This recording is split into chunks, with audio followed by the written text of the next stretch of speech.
Bonjour à toutes et à tous.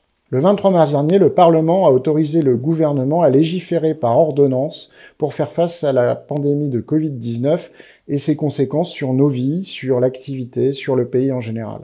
La gauche républicaine et socialiste avait un certain nombre d'inquiétudes sur les mesures annoncées par cette loi d'urgence, partageant l'avis des groupes parlementaires LFI, GDR ou CRCE qui avaient voté contre.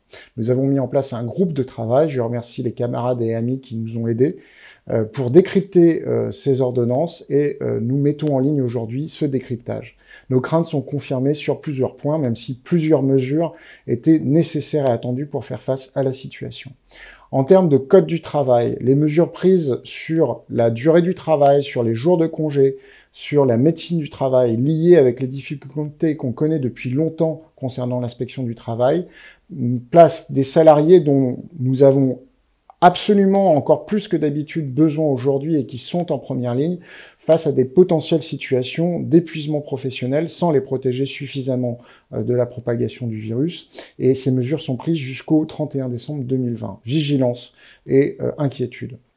Vigilance et inquiétude aussi concernant l'adaptation des règles de la procédure pénale et de la procédure civile en matière de droit de la défense, en matière de droit de la famille, en matière de garde à vue, en matière de mise en liberté, alors même que le décret sur DataJust et l'algorithme sur les indemnités de préjudice corporel vient tout juste de sortir, qui renforce un certain nombre de dérives.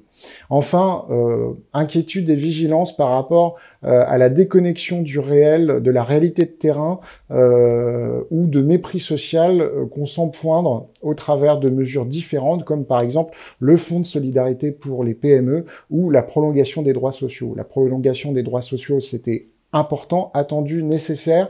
Néanmoins, on ne prend pas en compte les difficultés inhérentes au public bénéficiaire et au fait qu'à la sortie, on risque d'avoir beaucoup de recouvrement et de contrôle parce que ce ne sont que des avances. Enfin, le fonds de solidarité est sous-doté. Les assurances sont relativement exonérées d'une partie des responsabilités qu'on pouvait attendre d'elles.